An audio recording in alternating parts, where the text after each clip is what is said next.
क्या सहारनपुर पर सत्तारूढ़ समाजवादी पार्टी की रिपोर्ट महज एक सियासी रिपोर्ट है, एक सियासी बानगी है और कुछ नहीं? क्या रिपोर्ट में तथ्यों को नजरअंदाज किया गया है? क्या सत्तारूढ़ बीजेपी पर, यानी कि केंद्र में सत्तारूढ़ बीजेपी पर उठ रहे सवाल जायज हैं? आखिर क्यों बीजेपी और समाजवादी पार्टी हर बार सांप्रदायिक दंगों में खुद को मामले के बीचों बीच पाते हैं? ये सवाल उठाने और उठने लाजमी हैं। आज एबीपी न्यूज पहुंचा सीधे सहारनपुर, जमीनी हकीकत को टटोले। हम ये जानना चाहते थे कि आखिर इस रिपोर्ट, जिसे सियासी रिपोर्ट करार दिया जा रहा है, जिसे बीजेपी ने सिरे से खारिज कर दिया है, इसकी हकीकत क्या है?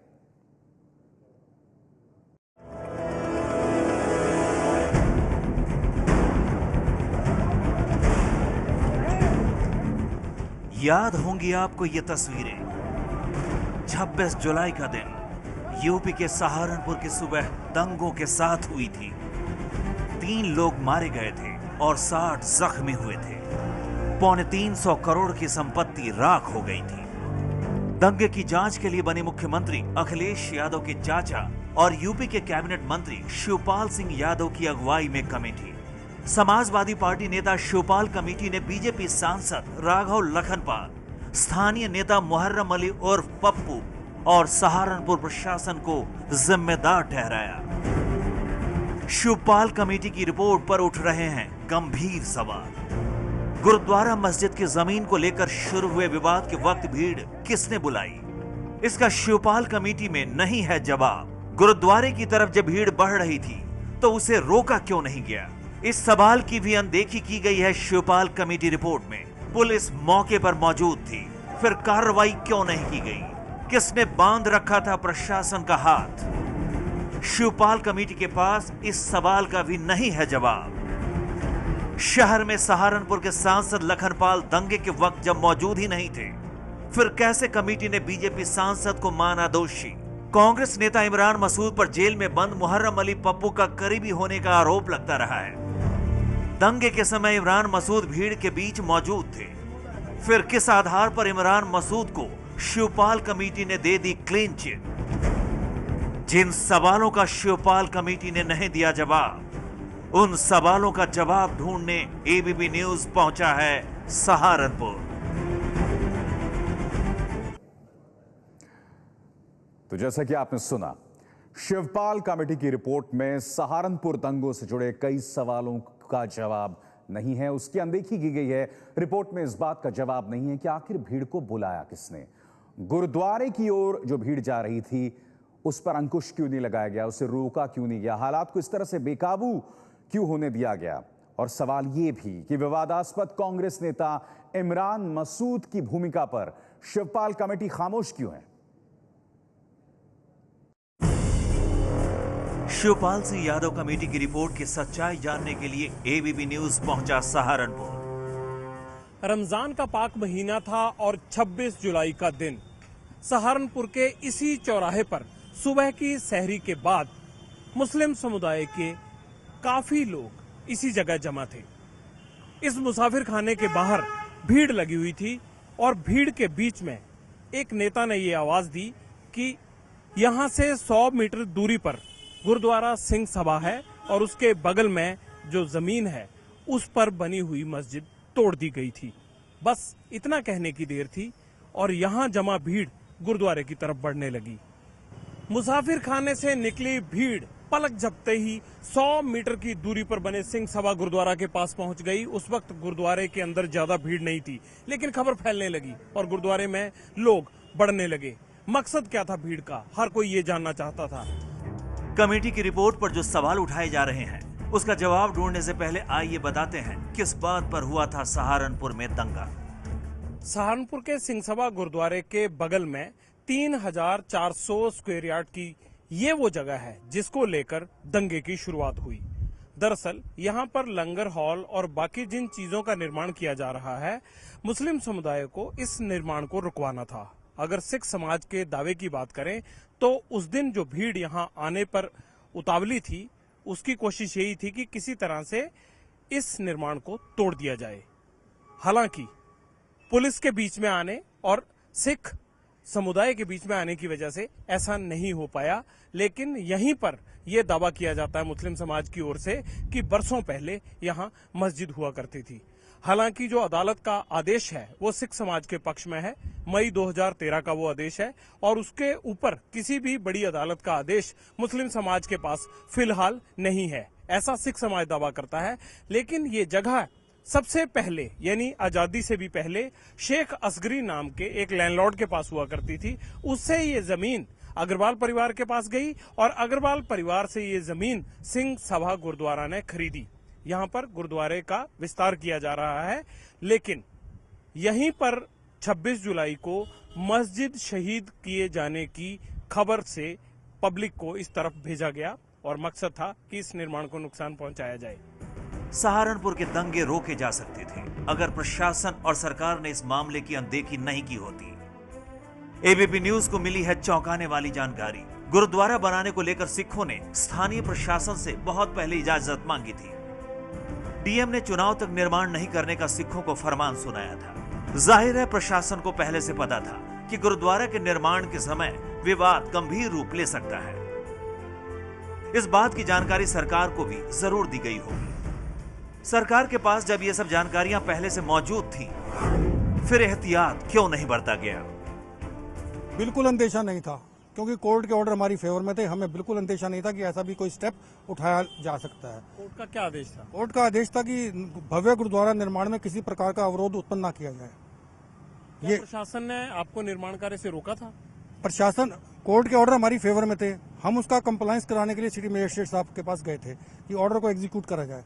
सिटी मजिस्ट्रेट साहब ने और उस टाइम के तत्कालीन जो उस टाइम थे डीएम साहब AK सिंह, उन्होंने हमें वर्बली कहा कि अभी आप रुक जाएं, अभी इलेक्शन है, अभी ये प्रोग्राम है, अभी ये प्रोग्राम है। इस तरह से उन्होंने काफी टाइम तक उसको रोका रखा। लेकिन उसके बाद अगर चल रहा था तो अपने कोर्ट के ऑर्डर पे चल रहा था, उसमें कोई प्रॉब्लम भी नहीं थी। ना कभी हमने सोचा था इस टाइप का कोई प्रॉब्लम कभी आ जाएगी। हम भी सुबह, हमें जैसे ही पता लगा कि कुछ झगड़ा हुआ है तो हम यहाँ पहुंचे। सुबह कोई 6:30 बजे करीब हम यहाँ पहुंच गए थे।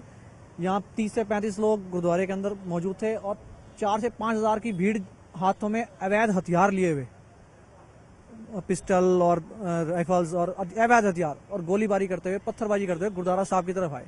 उनका एक ही मकसद था कि किसी तरह इसको डिमोलिश किया जाए जो निर्माण हुआ है। उनका एक ही मकसद था। सारी भीड़ को एक ही वो था कि किसी तरह इसे डिमोलिश किया जाए।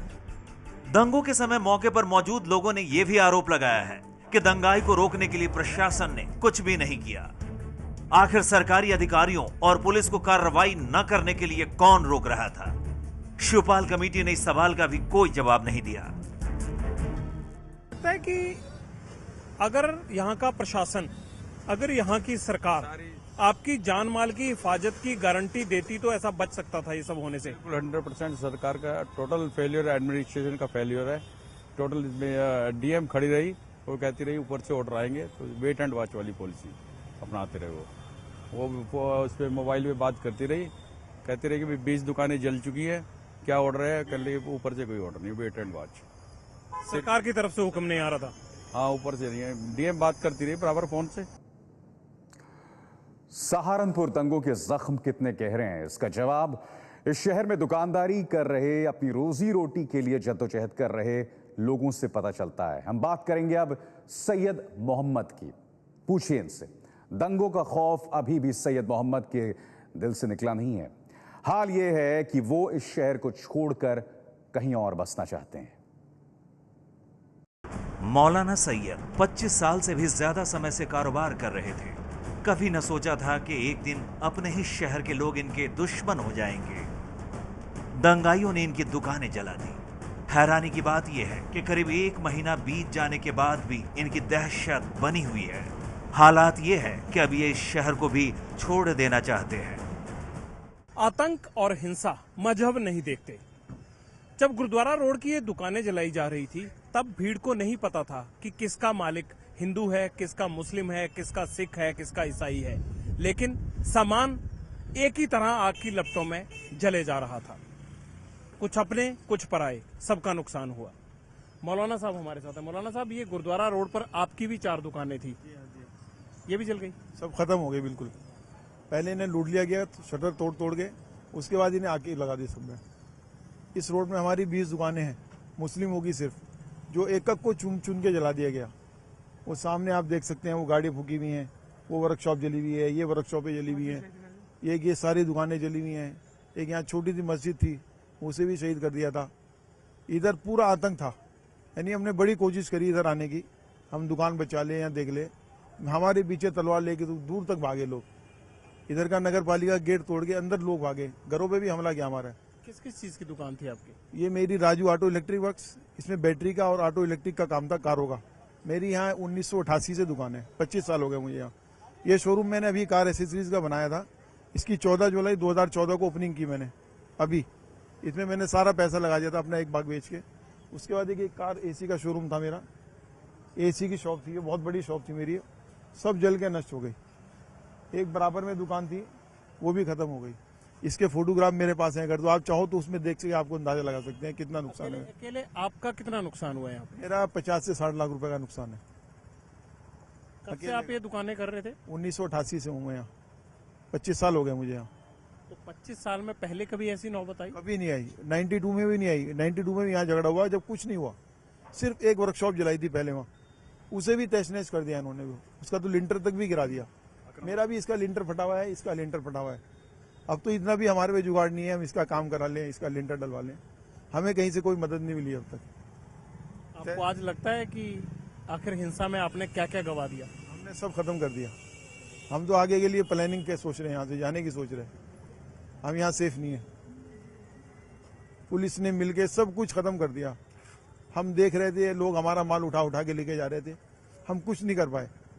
ये जब मुसाफिर खाने से आई भीड़ ने नुकसान किया, उसके बाद जो नुकसान हुआ तब आपकी दुकानों को निशाना बनाया गया? मैं दुकान ऊपर छत पे था, पीछे मेरा मकान है यहाँ से 50 मीटर पे।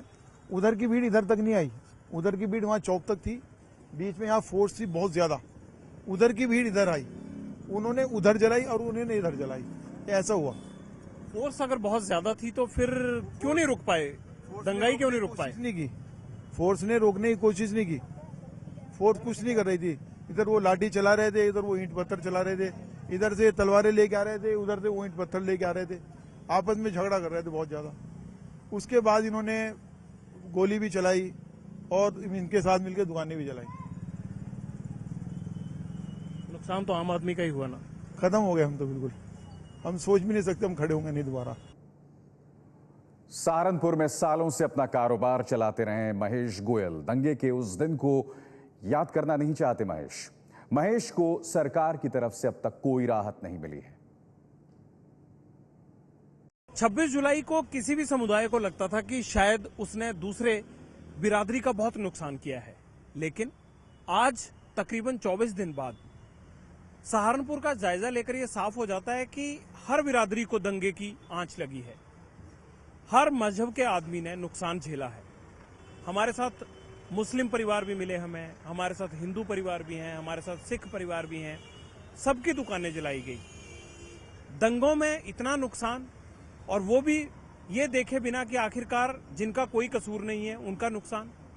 ऐसे बहुत सारे परिवार आज सहारनपुर में मिलते हैं जो अपना कामकाज दोबारा पटरी पर लाने के लिए मशक्कत कर रहे हैं। दंगों के निशान यहां आज भी हैं, लेकिन नुकसान की भरपाई कब होगी इसका जवाब किसी के पास नहीं है। गोयल साहब, आपका किस चीज का कारोबार था? टाटा स्पेयर पार्ट्स का, बस एंड ट्रक पार्ट्स का, बस एंड ट्रक पार्ट्स का।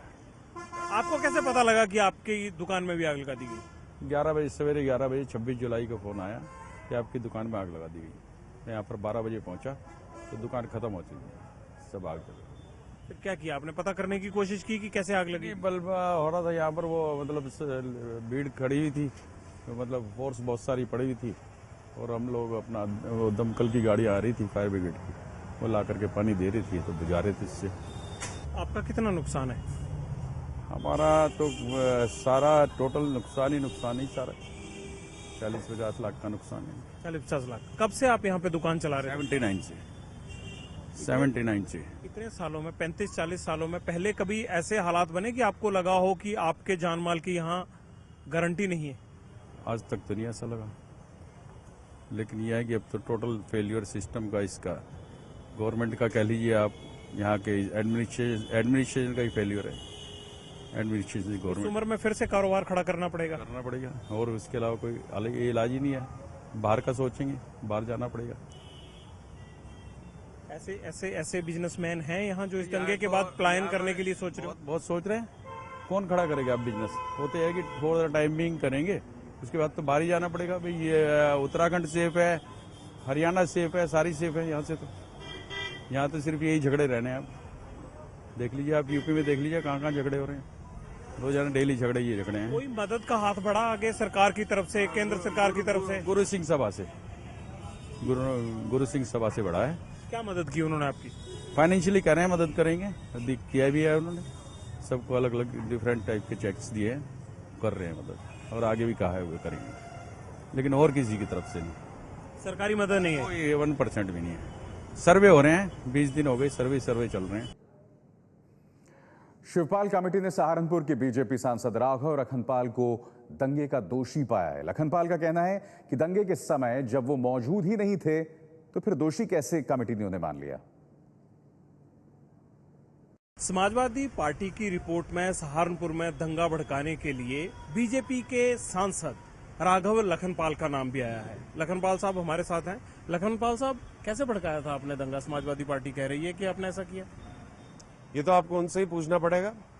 जिन लोगों ने दंगा भड़काया वो ही उसकी जांच कर रहे हैं और वो ही उस पर जजमेंट दे रहे हैं, तो ये तो वही, इसका जवाब तो वही दे सकते हैं।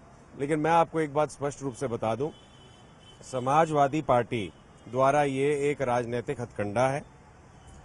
20-21 दिन बाद सहारनपुर नगर विधानसभा सीट के उपचुनाव होने हैं और समाजवादी पार्टी ये चाहती है कि एक वर्ग का वोट किसी तरह से सहानुभूति रखते हुए उनकी तरफ उसका ध्रुवीकरण हो जाए, और इसीलिए उन्होंने हमारा नाम इस दंगे की रिपोर्ट में लिया है। ये सरासर गलत है, एकदम झूठ है, और ये पूरी जो रिपोर्ट है इसका कोई आधार नहीं है, इसकी कोई क्रेडिबिलिटी नहीं है, कोई एक्सेप्टेबिलिटी नहीं है। राघव जी, उस दिन जब आपको खबर मिली तो आप क्या कर रहे थे, और दंगा फसाद या आगजनी होने की खबर के बाद आपने क्या किया? मैं दिल्ली में था। शुक्रवार शाम तक सत्र था। शनिवार सुबह जिस दिन ये दंगा भड़का है उस दिन मैंने मुरादाबाद कांठ जाना था। मुझे सुबह लगभग 7 बजे फोन आया कि ऐसे ऐसे दंगा शुरू हो गया है सहारनपुर में। मैं तुरंत दिल्ली से चला। मैंने 7:30 पौने 8 बजे माननीय राजनाथ सिंह जी से बात करी, उनको अवगत करवाया, उनसे कहा कि केंद्रीय बल यहाँ भेजें, और यहाँ मैं लगभग 10 बजे पहुंचा। तो तब तक जो दंगा भड़कना था या भड़काने वाले थे वो तो भड़का चुके थे। हम तो पहुंचे थे लोगों को शांत करने के लिए। यह है कि सरकार के साथ साथ प्रशासन की भी शायद थी दंगाइयों को। निश्चित रूप से यहाँ जो जिलाधिकारी महोदया थी संध्या तिवारी जी, वो बिल्कुल नकारा अधिकारी थी, और ना वो किसी व्यक्ति का फोन रिसीव करती थी, ना किसी जनप्रतिनिधि का, और उनकी भी नीति वही इसी प्रदेश सरकार जैसी थी, तुष्टीकरण की नीति। तो उनका ये निर्देश था कि कहीं कोई कार्रवाई नहीं करनी है, चाहे कितने ही लोग वहां एकत्र हो जाएं। ये सीधे सीधे डीएम संध्या तिवारी की इसमें मिली भगत है, और उन्होंने इस दंगे को भड़काने में उनका भी सहयोग रहा है कांग्रेस और सपा के नेताओं के साथ। जितनी जांच हो रही है, चाहे वो समाजवादी पार्टी की हो, चाहे वो सरकार की हो या बीजेपी की हो, क्या ये जो शिवपाल यादव जिसके अध्यक्ष थे, इस कमेटी ने या कमिश्नर की कमेटी ने आपसे पूछताछ की, आपसे जाना कि आप जिस तरह से हम जान रहे हैं आपकी एक्टिविटीज का उस दिन का ब्यौरा लिया? नहीं जी। 5 लोग, 4 घंटे सहारनपुर में, 4 पेज की रिपोर्ट, और उन 4 घंटों में मेरे ख्याल में 3 घंटे तो सर्किट हाउस में ही बिताए होंगे उस जांच कमेटी ने। तो मेरे से किसी ने संपर्क नहीं किया, ना कमिश्नर वाली रिपोर्ट समिति ने किया, ना समाजवादी पार्टी वाली समिति ने किया। लखनपाल कह रहे हैं कि उनको किसी भी सजा का डर नहीं है, जो कानूनी कार्रवाई बनती हो होती रहे, लेकिन उन्होंने ऐसा कुछ गलत नहीं किया जैसा कि समाजवादी पार्टी की रिपोर्ट में जिक्र किया जा रहा है। कैमरामैन गुंजीत के साथ जगविंदर पटियाल, एबीपी न्यूज, सहारनपुर। सहारनपुर में कांग्रेस नेता है इमरान मसूद। इमरान मसूद समाजवादी पार्टी में भी रह चुके हैं। दंगे के समय इमरान मसूद मौजूद थे। उनका कहना है कि वो दंगे को शांत कर रहे थे। मसूद की भूमिका पर सवाल उठते रहे हैं। मसूद को शिवपाल कमेटी ने क्लीन चिट दे दी है। समाजवादी पार्टी की जांच रिपोर्ट में कांग्रेसी नेता इमरान मसूद का नाम नहीं है, उन्हें क्लीन चिट दी गई है। इमरान मसूद इस पर खुश हैं, लेकिन हम अपनी तहकीकात में ये जानेंगे कि मसूद साहब उस दिन जब सुबह भीड़ ने गुरुद्वारे की तरफ कूच किया, तब आप कहां थे? देखिए, मैं जिस वक्त वहां पहुंचा, मैं नमाज के बाद वहां आया था 4:30 बजे के करीब। उससे पहले एक बार भीड़ वहां जा चुकी थी और मैं जब आया तो वहां हंगामा हो रहा था।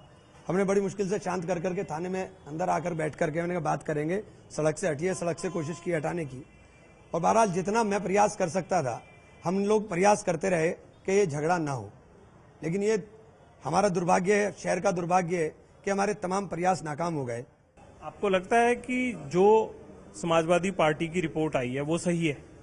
देखिए, समाजवादी पार्टी ने जो रिपोर्ट दी है वो सारी की सारी रिपोर्ट, मैं तो पहले से कह रहा हूं कि तथ्यों पर बात करनी चाहिए। पुलिस ने तथ्यों पे बात नहीं है। नहीं, बात मैं पूरी होने दे।